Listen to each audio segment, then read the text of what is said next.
If your life was a TV series or a TV drama, like right now, what would be the name of this current season that you're in? As much as I wanted to make a film that felt like me, I also wanted to make a film that other Muslim women wanted to see and everything. It's not even about out there, it's about taking agency and feeling That's like the word. Yeah. you can be in charge of your own life, from the small decisions to the big decisions. Exactly. Tune in to hear Muslim women talking back like never before. This is the HSM TribeCast. Hi guys, Assalamu alaikum and welcome back to the HSM TribeCast, a podcast for Muslim women by Muslim women. My name is Khadija. So today's episode is a little spicy, dreamy, filmy, all the things that the big screens are made of. I think there's a tendency for us sometimes to flow through life and forget that we actually have like a main role to play in the direction that life turns out. Like we are the ones who are sort of steering that ship versus just cruising through, or vibes and inshallah, as we like to say.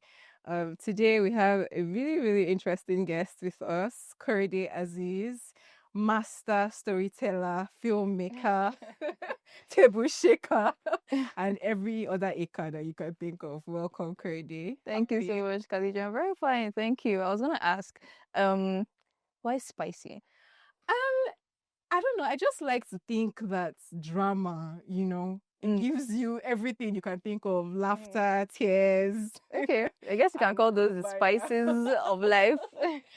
Yeah, well, it's so good to finally meet and make this happen. Yeah. I know we've been chatting about it for a while, and I've just, been really excited to have this conversation. But Yeah.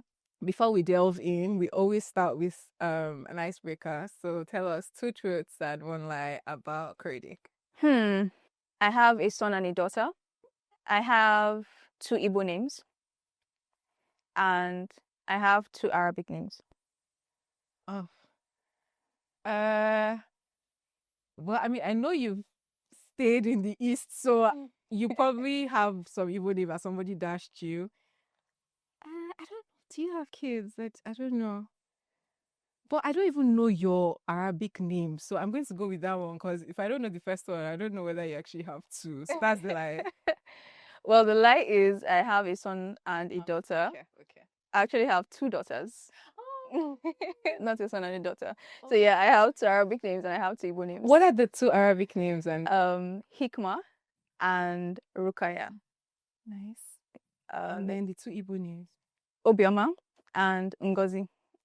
That's really interesting, because I mean, you come from a Yoruba Muslim family, and you grew up in Enugu. Yeah. That's not a dynamic. Yeah. That's very common. But like, so what was that like growing up and that marriage of identities? It was interesting. I mean, my dad was in the army. He's a retired colonel. And so because of those transfers and everything, you're always moving him up and down. He got transferred to Enugu from Lagos at some point, because I was born in Lagos, but I have no memory of that time because we moved. Offended. On behalf of all Lagos. Please feel free to be offended. I'm not a Lagos fan, so I gotta put it out there. So we moved when I was about 2 years old, and when my mom got there, she was like, you know what, she's done with all the moving. She likes Enugu. She's going to stay. And luckily, she got a job there, and she's still there right now. She's probably going to retire there. Oh. Yeah, she's there with my siblings, and so growing up, it's a mixed bag, right? A lot of times, I didn't feel too much of an outsider because I didn't grow up wearing hijab. So I was like, I blended very well. I was like everyone else and everything, and doing Just a regular Obioma. Yeah, regular girl. I mean, it's only if I told you my name was Korede, you'd be like, what? Akorede?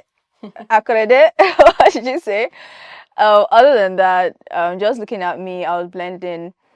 of course, there were times when, especially when things like maybe religion or whatever came up, where I would be reminded that, okay, yeah, I'm really not, I'll be reminded that I was an outsider, sort of course, it feels good. Yeah. Sometimes a lot of awkwardness. And also because it's a part of the country where, most of the population, they're Christian, Catholic, to be specific. A lot of people in Enugu are Catholic. I would say that's probably like, I don't know what the percentages, but most of the Christians in Enugu are Catholic, as far as I know. And most people, they had never interacted with a Muslim before. All they know about Muslims, in their heads, a Hausa person is a Muslim person is a Hausa person. Yeah. That's as far as they know. And your name is probably Aisha. That's as far as they know. They knew, like, most people just knew hardly anything about Muslims. So there was that. But when I got into the university and I started, wearing the head covering, then it became more of a thing. Yeah. Was that you also went to uni in? Yeah. Oh, okay. So basically from I would say nursery school all the way to university, I was in Enugu. I would go out in my hijab and my abaya, and some bus conductor would call me a black devil.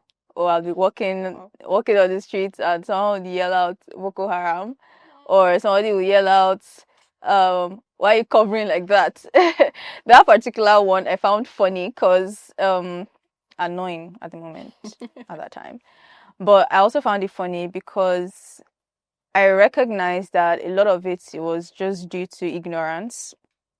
They just, I don't know, I might have been the only person that person had seen covered the way, I was covered.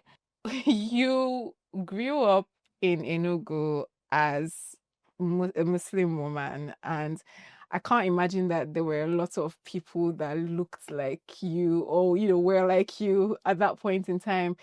So how did you like decide, oh, this is what I wanted to do? Oh, for those of you who don't know, so like I said earlier, Korede is a filmmaker, blockbusters. I don't know about Trying to blockbusters. say so myself on the way. But like, how were you able to break outside that sort of, I don't want to say cage, but like the confines of your immediate environment and what you could see into, oh, okay, no, this is what I want to be doing, or this is what I want to do. Like, I don't think there was a lot of representation that you could physically see around you. So how did you go about that? It was a progression. Like I said, because I found that a lot of people in the East were ignorant about Muslims and everything, and I decided that, okay, this was probably because they hadn't been exposed to, lots of Muslims. Apart from the fact that, okay, you're not seeing Muslims around you, what are you seeing on TV? When you look on the NTA, let's think about Super Story that everybody watched back in the day. How many times did you see Muslim characters in hijab, right? Beyond the gate man. The gatesman, the Musa, and maybe his wife's name was Aisha or whatever. Beyond that, what representation did you really see about Muslims? There are lots of Igbo people till today who don't believe that it's possible for an Igbo person to be Muslim. But there were Igbo Muslims in Enugu, who we knew their stories and all that. So it was part of what made me decide in the end that, okay, look, if we put more Muslims on screens, make them accessible, make this kind of content accessible to for everyone to see, then maybe you can sort of not just educate people, but just help people see, because you don't need to come and start explaining and doing shalaye that, oh, Muslims are not actually terrorists, we're regular people. They would see all of that, right? They will see how we live. They will see that, look, this person could literally be your neighbor or your classmate or your friend or whoever. As human beings, we all have the same desires, the same fears, all of that. So yeah, that was one thing for me.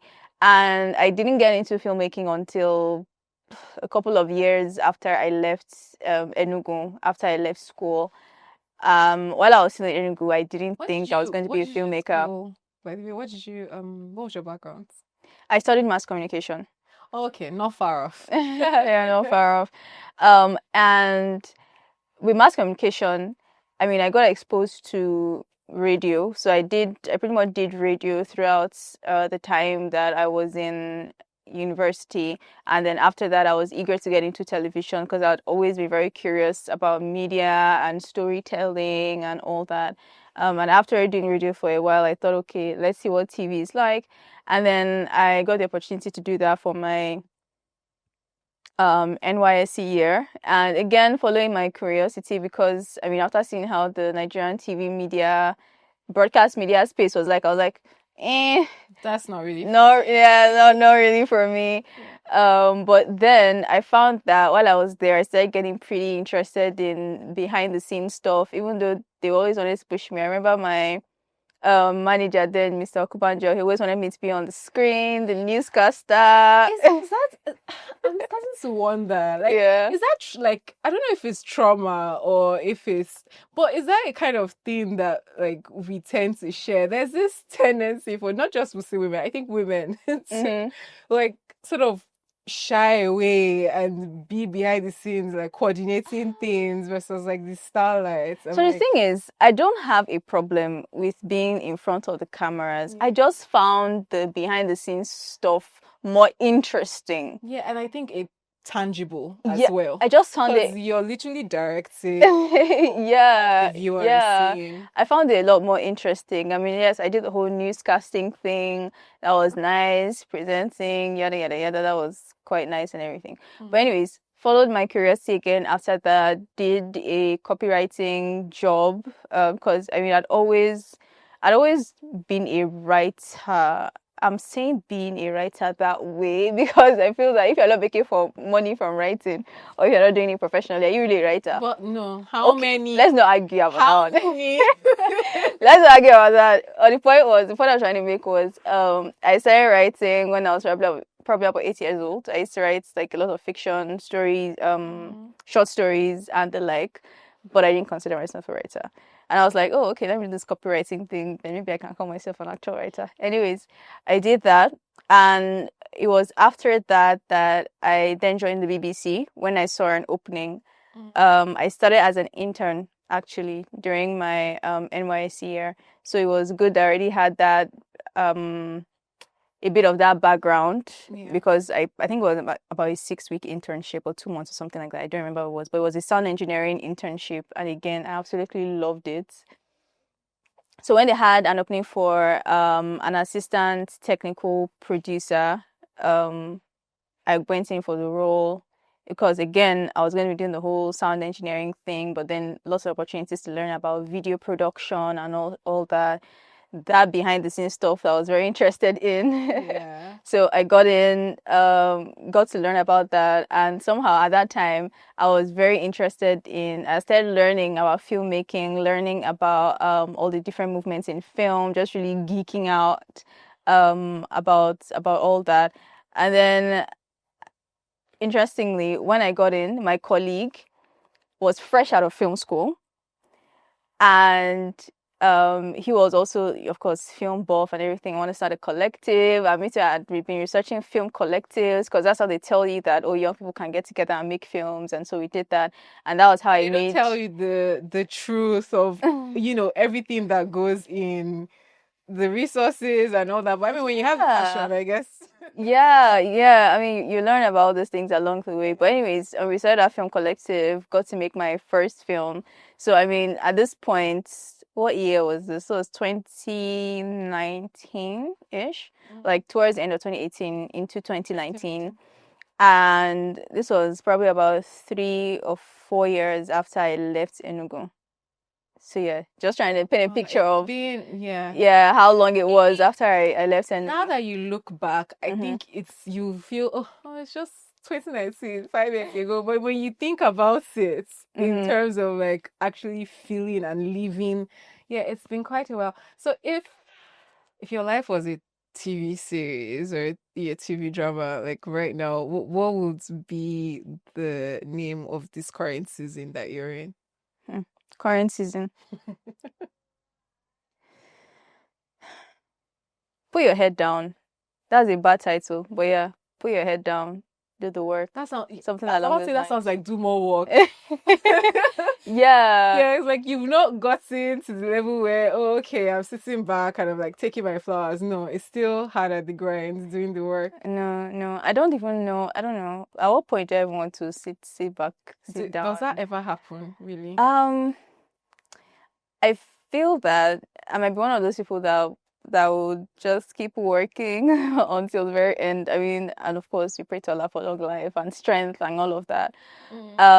But when there's, I mean, with life, the way I see life generally, there's so much to do, so much to explore. Even if it's not filmmaking, it's going to be something else. Yeah. So I don't know that there is a time that I'm just gonna sit back and just relax. There'll be periods, of course, because I like to take life in seasons. You know, there are times where you'd have to really push and work, and of course there are times that you have to relax, because I mean you can't just be on the grind Throughout. all the time. You'll break down. Yeah. And speaking of films, so confession, I haven't finished watching With Difficulty Comes Ease, but I started watching it, and it's on Prime Video, by the way, for those of you who want to watch. But how did you, like, I really want to understand the thought process in terms of like how you build characters. So yeah, I know, you know, there's the plot, there's all of that, and then you eventually flesh it out. But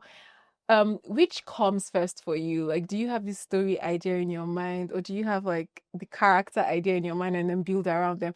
I really, really wanted to know what the thought process was like in how you developed that character. So without giving spoilers, obviously, I think it would be interesting for you to tell us what your thought process was in writing With Difficulty Comes Ease. That's one, but also how exactly did you come up with the character? I'll give spoilers. Go and watch the film. Pause. I go watch the film.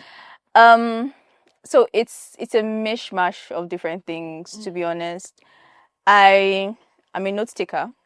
I mean, anything, ideas that come to my mind, and ideas come from anywhere. Sometimes they're so random. I could be watching something and I'm thinking, this is an interesting idea. And then what if I spin it this way, spin it that way, spin it that way, you know, and, you know, the gears are turning, and then I just put down something. And so I found myself going back to my notes a lot when I was thinking through With Difficulty Comes Ease, the characters, the story, and all that.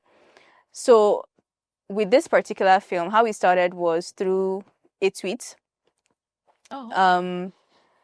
I just felt this, I think it was, what year was it? Maybe 2022. These years are all mixed up in my head. That's 2021 or 2022. Allowed. Right after I had tweet made... was that? What? What tweet? Yeah, I'm getting there. Don't Okay.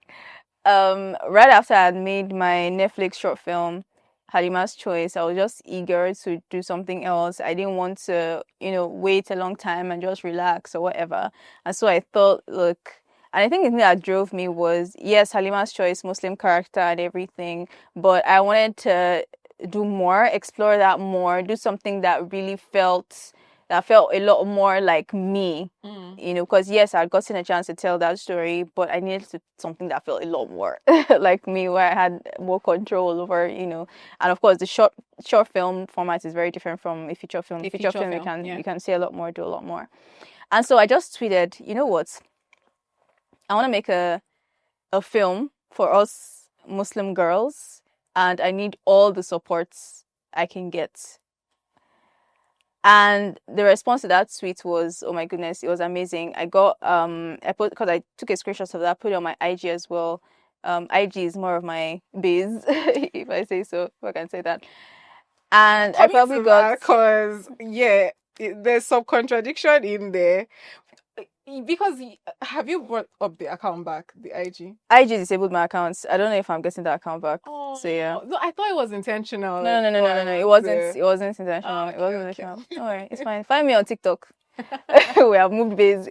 Anyways, so I got like an overwhelming response to that tweet. I got people who are ready to do wherever I was, from writing to helping out with snacks on set, everything. And I'm like, okay, all right, let's get this going. And then we had people send in like story ideas and stuff. So we got a couple of things, and then someone sent in this idea about a widow. What was it now? Because it wasn't exactly what we ended up doing, but a widow, who, anyways, the main character was a widow. That's the point. Yeah. So the main character was the widow, and we thought, okay, yeah, this is interesting. Let's run with this. And then as we started developing that story as a group, and I started bringing in some of those, like I said, went back to my notes, some of the stories that I wanted to tell. And then in my notes, I had written down something about a young Muslim widow who had to deal with all sorts of financial, wahala after her husband died. So there was that, which of course ended up being a major part of With Difficulty Comes Ease, that whole story arc and everything. And then a couple of other things like that. I just mishmashed everything. And that was what eventually became, the final story. So we did a couple of workshops, story workshops, and I have found that to be a very effective way of developing Like a testing script. it out with, Now, yes, get down your first story, your synopsis and all that, talk about it with a group of people. And the good thing about opening up that process right from the beginning was I was able to get a lot of people who are very interested and very invested in seeing this film happen. So I could call them and say, oh, you're a writer, come in here, tell us what you think about this story, let's talk about it, what do you want to see in there. Because as much as I wanted to make a film that felt like me, I also wanted to make a film that other Muslim women wanted to see and everything. Because of course, I'm never going to assume that I can represent every Muslim woman out there. So we did that first round. After we got the first draft done, we did another round of that whole process. And of course, at this time, while we're working on the story, if at a point we paused on the story because we were trying to look for money. Okay, how are we going to make this film? And yada yada yada yada. And eventually, the way we ended up making the film was basically somebody who didn't even know anything about this whole thing I was trying to do. Just got a call one day, said, "Oh, hello, Nemsia Films. They're looking. They want to work with. They're looking for stories, etc., etc." I sent the story in. They liked it. And said, "Okay, let's run with this," and that's how it happened. They didn't know anything about this. whoa, The story I was working on. God's way. Like, Nothing. how? Yeah, and it was pretty amazing. And then when we got that, I was like, oh, this production timeline. We went into overdrive again, doing a couple more rounds, with the script of feedback and everything. The writer who was working with me, she ended up Zainab. She ended up working basically as writing assistant, because we took from the first draft to the final drafts. Yeah. Kind of very different because that whole process of feedback and new ideas coming in and everything. So pretty much after that first draft, I pretty much did the rest of it myself with all the different rounds of feedback and everything. And yeah, it was rigorous in that we had to produce the script really fast, had to meet up with the production timeline, but it was so worth it. It was so worth it. And I find that in the future, I don't think I'm ever going to put myself in a bubble to write a script and say that, oh, yes. Yeah, 'cause ultimately, it's like, what will people want to watch? And if they Yeah, can, like, there's in terms that. of both experts and like, There's that. There's also just sometimes it can be hard when you're in your own bubble or whatever to just look at the different other perspectives that you can have, within that space. And for me, ideas, I love ideas. I'm a big idea person, and I take ideas from everywhere. It doesn't have to come from me. Even while we're on set, we keep reiterating and all of that. So yeah, the story came from all over the place. In fact, the final story, very different from the original story that was submitted, but it just became its own thing. So yeah. oh, nice. And so there's one thing that I'm hearing. It's how back to starting out in Enugu, but not knowing that, okay, I wanted more out of this. I wanted to be able to, like I said at the beginning, it sounds very counterintuitive, but a lot of times we're willing to just like flow and, work with the cards that we've been dealt versus, okay, what do I want to do? How do I want to do it? Maybe it's the fear of, the unknown, and would rather stick to what we're comfortable with. Um, I jokingly call it like being like center stage in your own life, like main character energy. A lot of times I think we've thought of like the main characters and had like some sort of negative connotation. I don't know when that became popular. Maybe it's from like watching stuff like Mean Girls, growing up, the girls who are popular and are like main character and are center stage are not usually nice or what's it called, or considerate. It's usually all about them. But I think that if you flip that, there's a benefit to it, which is you're not just cruising through, you're like taking charge of what you want out of life. In terms of like the women you've seen around you growing up or women that you've interacted with, do you think there's like a tendency for Muslim women to do that, kind of like just shrink a bit and just, um flow with the tide? Absolutely, yes. A very big yes. Um, and I wonder if it's just Muslim women or women in general. But yeah, Right? Muslim women, maybe in particular, and also maybe because now I live in the north where I'm surrounded by Muslim women. Yes, a lot of Muslim women just tend to shrink themselves. But I've also seen lots of examples here Yeah, of women who do just the opposite of that. exactly. And at the end of the day, it's a matter of choice. Mm-hmm. And when you talk to women who shrink themselves, it's sometimes they have a victim sort of mentality. I don't think I was even coming from the standpoint of not everyone has to be like out there and like, bold. No, it's not It's even not about that. out It's there. just having some sort of control over what That's what I'm saying. direction. It's not even about out there. It's about Yeah. taking agency and feeling That's like the word. Yeah. you can be in charge Mm-hmm. of your own life, from the small decisions to the big decisions. Exactly. And I can say that even growing up, I mean, from being a child, a teenager to young adult to where I am now, I think that I have always been the sort of person who I think I've always felt like I can take charge or kind of control or determine my own direction to some degree. From decisions like, oh, everybody expects you to be in science class because maybe you've always been top of the class. Everybody in your family, they do science. We're like, you know what? I feel like doing arts and that is what I'm going to do. Even if it's a tough decision for you, things like that. Yeah. And I've had to make those decisions, time and time again. And I've sort of also proven that, okay, look, as much as I'm going to do my, whether I want to call it duty or whatever, I'm going to be the woman that you expect me to be, but I also have a degree of agency. I'm not just going to go whatever direction you push me to go.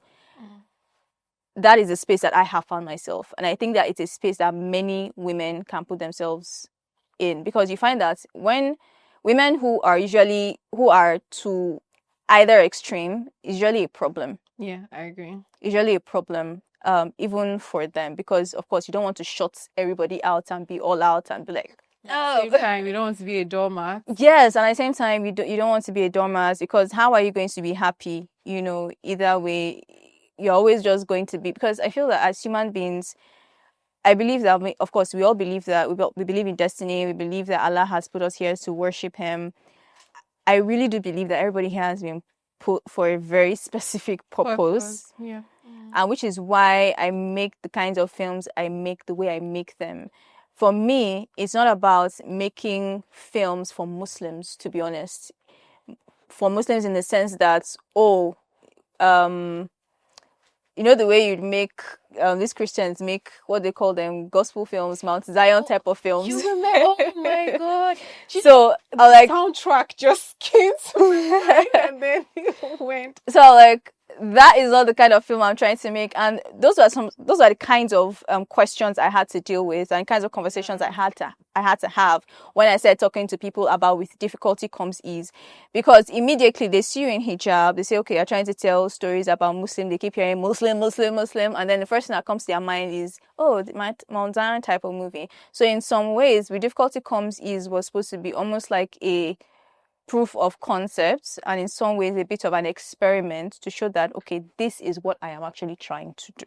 So tomorrow I can take With Difficulty Comes Ease, and alhamdulillah, it was a film that resonated with people all over the world, regardless of what their religion was, right? Yeah. Regardless of what their tribe was. Because it's a story that we can relate to. It just has a Muslim characters. Exactly. Yeah. So it was a way for me to say that these are the kinds of films that I want to make. And again, it comes from that whole thing of growing up in Enugu, people just having these weird ideas about Muslims, and me deciding that, look, if you guys actually saw more Muslims on the screen, then maybe we would have more peace, in the world. And maybe that is the solution to world peace. Just being able to empathize with other people and see yourself in other people versus seeing them as the other. Yes, just seeing people as they are for who they are, regardless of tribe or religion or whatever. Yes, somebody is a Muslim,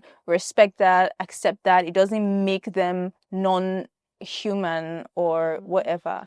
So you said something earlier, which is about how you're in control. You've always been that kind of person, but yeah, you're not always in control. Like, is there? I wouldn't say in control. Completely out of control, like not able to really hold, because it can be quite scary. So I wouldn't say in control, but just always having the feeling that I could determine the direction of my life. And that is why I think that women need to have some level of independence. And of course, financial independence is a big part of it, but it's also a mindset thing. You need to be able to draw boundaries. And unfortunately, that is one thing that a lot of women are not able to do because of the way they have been raised. So, and I mean, I love that whole thing about the main character energy and all that. Being a main character in your own life, the way I understand it, is not that, oh, you're just going to forget about everybody, you're not going to care about anybody. No, you're going to do the things you need to do. I mean, you have your responsibilities, your duties that you have to do as a woman, whether you're a daughter, a wife, a mom, whatever it is. But at the same time, don't forget yourself, because you need to pour into yourself. Yeah, you need to be full first before you can pour into other people, and you need to be able to draw boundaries for other people to know how to treat you. And whether we like it or not, by default, we are all main characters in our own lives. We've each got our own destinies. We are all conscious in our own bodies, not in any other person's body. So don't be the passive character. I mean, if in the filmmaking world, we look at it like there are active characters and then there are passive characters. Passive characters are people who everything just keeps happening to them. They are not taking action. Everything just keeps happening to them. Good or bad or they take it, and it's like you just go through life like that. I'm like, if you go through life like that, are you really living? But do you know what just came to mind? Yeah. Are you a Suits fan? Did you ever watch Suits? Maybe 1 or 2 episodes. Not a fan of legal dramas. So I don't know if it's because I have a law degree that I'm interested in, or if it's just random. But so there's that scene where Harvey Specter goes like, "Why would I want to live life like this when it could be?"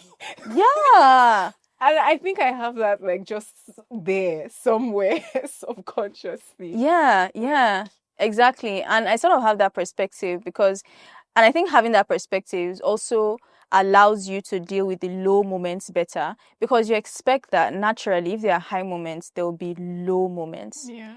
And yeah, there are periods of time where your life would be like this, and that's fine. That is perfectly fine. If you're also expecting that at some point there'll be those, highs and lows again. And to be honest, that's part of what keeps me going. Even at the times where it seems like things are slow or whatever, because I'm like, oh, this thing I want to do in 10 years or this thing I want to do in 20 years. I feel that you are most likely going to be depressed, or there will be something wrong with you if your life is just a flat line. There's nothing to look forward to and everything. And that is, I think, what happens when you are a passive character. Yeah, I agree. So, in terms of, so I've heard you say that, first of all, you have to have some sort of vision for where you're going. Yeah. Who am I? What do I want to do? Secondly, probably like actually look around and see what resources that you have around you to leverage. But I think the most important thing is to even be conscious. Like, it's one thing for someone who is just cruising but doesn't realize that they are cruising. Mm-hmm. I think it's worse than someone who's cruising but at least knows, like, "Ugh, okay, I could be doing better, but this is where I am right now." Yeah. And then you have those who are kind of like already building and sort of know where they want to go with that. So, in terms of like the social cultural dynamic, especially for like very conservative, very traditional Muslim households, as we already said, sometimes religion and tradition is interpreted in a way that sort of like holds you back. um and I say interpreted because at the end of the day, yes, we do know that there's some restrictions and that there's like a sort of like code for how Yeah. to live as Muslims, but I don't think that they're in allowing his infinite wisdom has put those things there to limit the potential of what you could be or what you could do. Mm-hmm. Yes, it does help you live life a bit more conscientiously, with like a clear goal to worship Allah. But how, like, for people who find themselves in that slightly more restrictive setting versus what you had, because yeah, I feel you did have that freedom to an extent to be Yeah. able to say, oh, it's because you had that support system. But if you don't have that support system, there's that very restrictive chokeholds. How do you even start building from there? Like, if you can't go to school. Okay, well, a lot of people are going to school now. And a lot of people Uh, aren't. yeah, well, that's true. If you haven't gone to school, or for people who are married, you're like, you don't have like the liberty to go out and work. You have to stay home. Like, those little kinds of restrictions. How do you even start to begin to build or think, oh, I want to take back my life, or I want to be the main character? Like, all you can focus on is the now and the fact that, well, it feels like the whole world is stacked against me. So where do you start charactering from? So for women who are in that kind of a space where they don't have the kinds of privileges that you or I have had, and it's more difficult for them to break out of that whole passive character cycle. The way I like to think about it is, while you might not be able to control the things that happen to you, you can control how you react. Yeah. How you react to whatever it is that happens to you.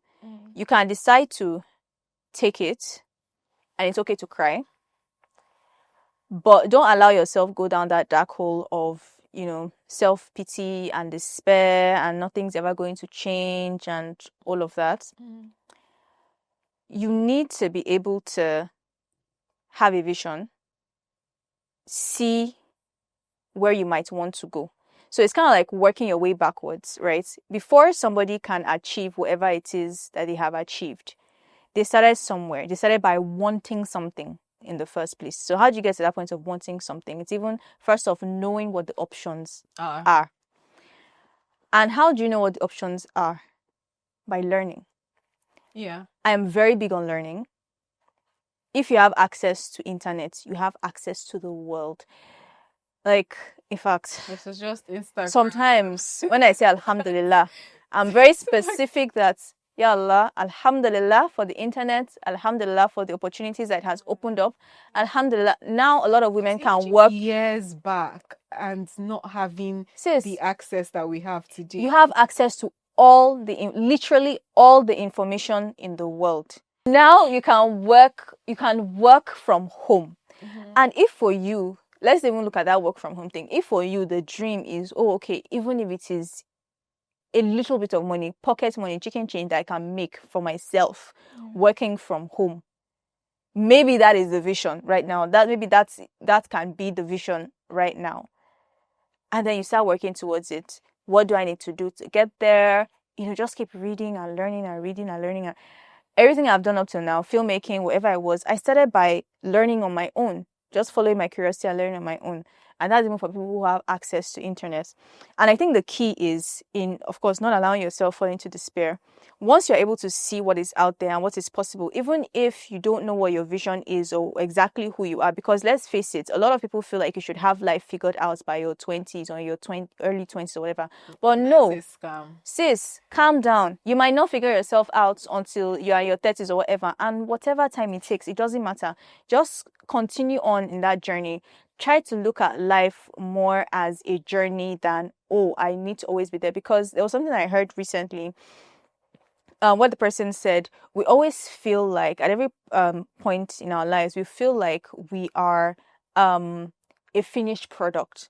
But we are not. We are always just evolving. We're always still in development, but we always feel like we're a finished product. So you are never a finished product. You are always developing development. If you're ever going to be a finished product, why doesn't Allah say, oh, until you are 45, keep doing salah. By 45, you're okay, you're fine. Don't need to do salah anymore. You are finished. Then we're always striving. Exactly. We're always striving, no matter what level it is that you think you have attained. And you have to take that perspective into like secular life or whatever, if that's what you want to call it. Look at it more holistically. So yeah, those keys: number one, don't fall into despair. Number two, always try to have something that you are looking forward to. And even though that vision is not clear, always have your questions. And the question is, at least for me, the question that guided me was who I am. Who am I? And what am I here to do? And I think that having those questions in your mind will allow you to continue to be curious and keep pushing and asking. And it might seem like a small thing, but over time, it matters. Because if you always have it at the back of your mind, you're always asking yourself, who am I? What is it that I am here to do? What is it that is possible for me? When people are trying to make decisions for you, maybe then you now have a little more courage to ask, why does it have to be this way? Because it's already, and you know what, it's never set in stone. That's the thing. Your response, I'm sure if you asked yourself 10 years ago, who am I? It's probably not the same with the answer you will give yourself today. Yeah. Those things are constantly evolving, but the danger is when you don't even track and you're not keeping track or asking those questions, then you don't even realize how you're progressing yourself. Yeah. If at 20 years, 25, 30, you haven't really asked those questions, at 40 is like, how do you realistically say, oh, I have progressed from this way, to over the decade, because you're not tracking it. And talking about age, right? Like, I don't even think women should be too hung up on age. No, clock is ticking. If you want to say biological the actual clock, age is ticking. Biological if you want clock to say biological clock, no problem. I can understand that. But generally, because even at 50, where you feel like, oh, you're old, you're ancient. Fam, look at the likes people like Mo Abudu. How old is Mo Abudu? The CEO of Everybody Life. I keep looking. Anytime I think about this age thing, I look at her and I'm like, fam, like she's still doing her thing. At what age? But you know the crazy thing? Yeah. You just said Mo Abudu. Who can you think of, a Muslim woman on that level? And it doesn't even have to be just media, but like, one person comes to mind. I don't know how old she is. Yeah. I don't know how old she is, but Leila Ali Uthman, if I'm not. Oh yeah, Leila. Yeah, somebody else I respect massively. I don't know if she's as old as Yeah, but like that, being able to count 1, 2, 3, 4, 5 without thinking. Layla isn't old, but just saying she came to mind because at least within the few people I know, she came to mind. But back to the question of how going from the whole passive character to active character thing. Not everybody has access to internet, and let us face it, we can call it whatever I want to call it, but everybody has their own different destiny. You have Not radio. everybody. If you Not have everybody. internet, you have radio. Not everybody is born with equal opportunities. So I'm just saying that first off, we need to recognize the fact, right, that life is going to feel unfair for a lot of people. But the thing you have to keep going back to is you have two choices. Basically, you can either fall into despair or you don't. And if you don't, you can decide to take the risk or not. And the real risk is, what kind of life are you going to live if you don't do anything about it? That is the real risk. Because if you now take what you call risks and say, okay, fine, I'm going to go out there, do whatever it is I want to do, not thinking about the consequences or whatever it is. If you go that route, whatever risk you think is there, what happens if you succeed? Because the reward of succeeding, does it not outweigh that risk that you are thinking of? And I'm saying investments. It's like investments. Yes. With Some a caveat. like the high risk investments because high risk, high reward, most likely. There's medium, there's low. There's some people that are perfectly fine with, please, no, keep your ETFs or whatever. I'm perfectly fine with just my stocks in this company here or there, or just savings. I'm perfectly fine with just saving my money in the bank month after month. They would rather not even think of what the rewards might be. Everybody has their own risk appetite, and that is fine. We're not saying that everybody needs to aim for a particular level. No. The question is, with where you are and what you're doing, are you satisfied? Are you okay with it? That is a question. Yeah. If you are not okay with it, then this is where it applies to you. And the caveat I had was, unless it's a matter of life and death, first of all, preserve your life until you're able to see an out. And I feel like for anybody who is even going to listen to this podcast, if you're listening to this podcast right now, obviously you have access to the internet. I want to say, I don't see how you taking certain risks to make yourself better or reach your goals might risk your life, but you never know. You never know. People are in all sorts of situations. But the thing is, for me, again, it goes back to asking those questions. Who am I? What do I want to do? What could I do? What are the possibilities? If you have those questions at the forefront, when the opportunity presents itself, you are able to recognize it and you are able to go for it. But if you don't start asking those questions, you won't even see those opportunities. Yeah. And I agree. But maybe even the first one is one you just said is, am I satisfied? Because people get daunted with a question as simple but is apparently so hard as who am I? It could just be basic, am I satisfied with where I am right now? That one you can, without lying to yourself, say, oh, I'm perfectly fine with the stage I am right now at life. Or no, it's not working. And if you realize that no, or then you can now start going down the, okay, who am I?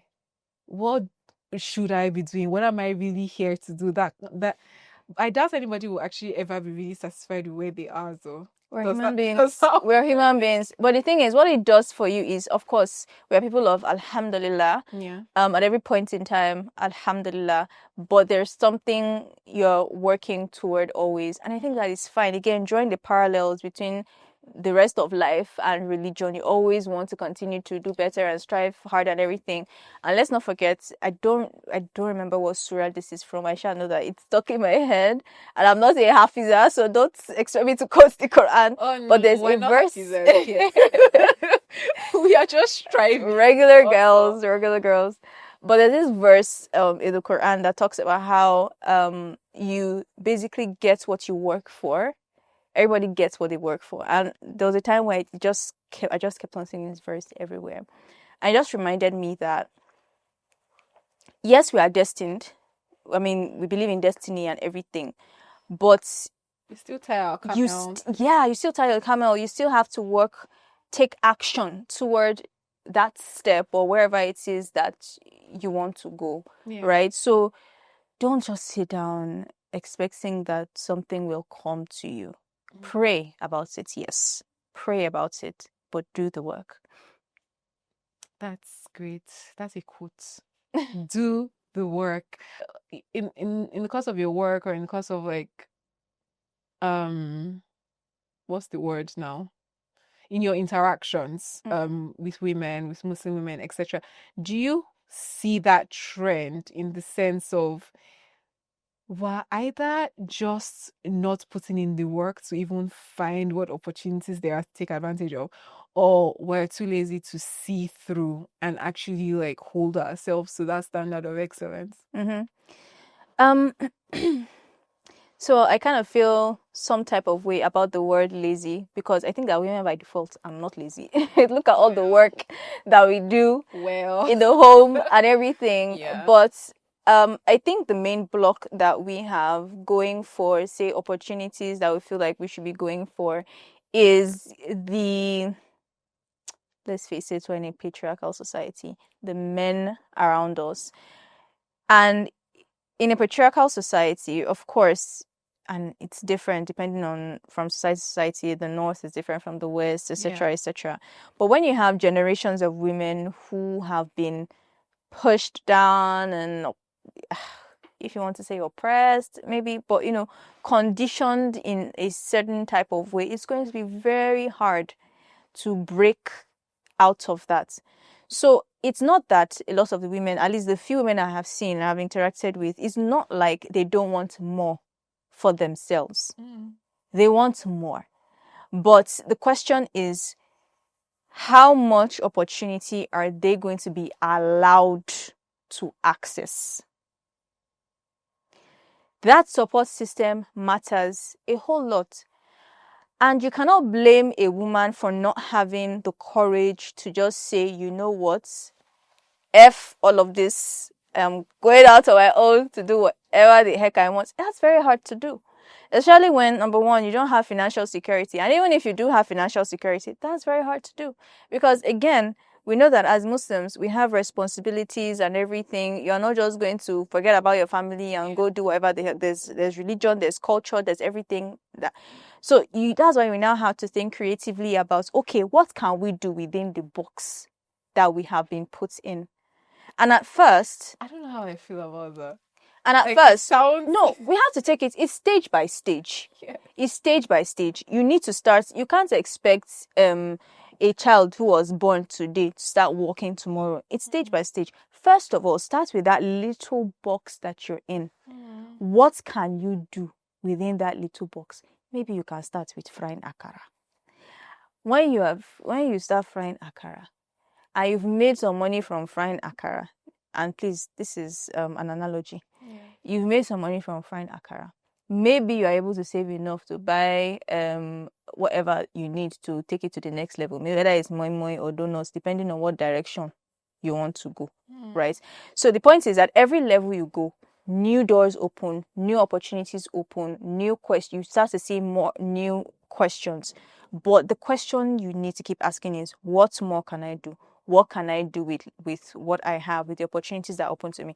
Because the truth is, sometimes we have more access than we think we do. Sometimes we have more opportunities than we think we do. And everybody's situation is going to be different. Everybody has a different personality. So like me now, you might think that, oh yes, I'm doing things or whatever. But I don't even feel like I'm using up to 5% of the opportunities and the things I have the things I have available to me. So it's going to be a struggle. But the thing is, again, looking at it, it's a progression. So first question, what can you do within that little space that you have, and just take it easy? And I'm saying this because, again, we are Muslim women. We have our boundaries. We have everything. We want to please Allah. We want to respect our family. Respect your husband, respect your parents and everything. And this is how I think, and this is my perspective. Everybody's going to have their own different perspective. This is how I think we need to approach it. And again, one way I like to think about it is, as women, we have different seasons. Maybe this is a season where you need to face your home and take care of your kids or whatever. But again, back to that whole thing with vision. Where do you want to go? Where do you want to be in so and so many years? How do you prepare yourself for that? So it's a thing of, oh, maybe I want to be a film director in 5 years. How do you prepare yourself? You start learning. You start learning. And the more you learn, the more questions you ask, the more you learn, the more you start to see opportunities. So when that time comes and the opportunities open up, and that's how I was able to scale. And it seems like my career has been kind of fast. Whereas a lot of work has actually yes, a lot of work has gone into it. You know, the books I read, we always love the concept of, as Nigerians or Africans, I think we love that grass to grace story, the overnight success. There's no overnight anything. And even your mindset, in terms of mindset, do you know how long ago it was that I started listening to podcasts and reading books? You're listening to these things, the kinds of things you listen to, the kinds of content you consume.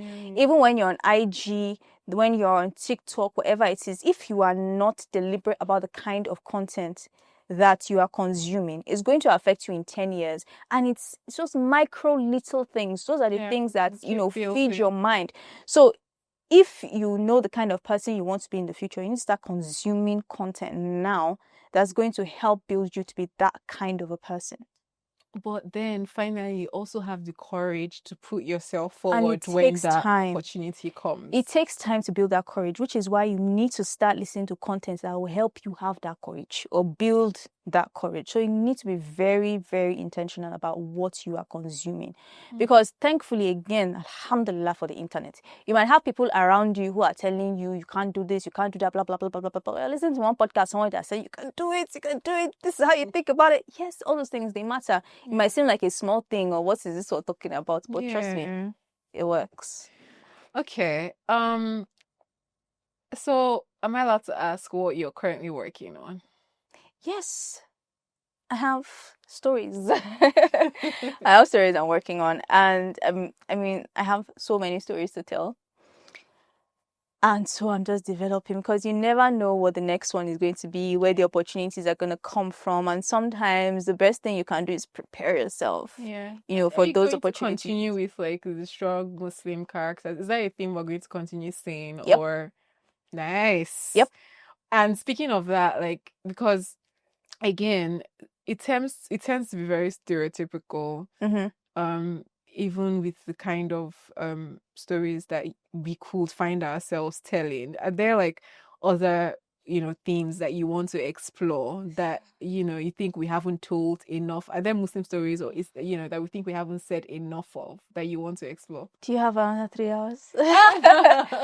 There are so many stories, from the little things to the big things. Yes, you might call them stereotypical stories. Yeah. My Netflix short film, it was a stereotypical story.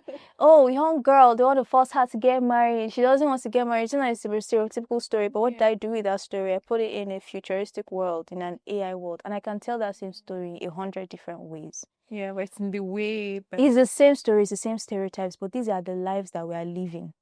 Till today, there are still girls who are being forced into marriage. Till today, there are still women that have issues with, there are still polygamous homes with issues. Because if I tell a second wife story now, it's also a stereotypical story. I was supposed to watch that one. Also a stereotypical story, but there's always a fresh perspective. There's always a new angle. There's always a new message. There's always someone new to reach. There's always, it's going to go to stories. There's so many to tell.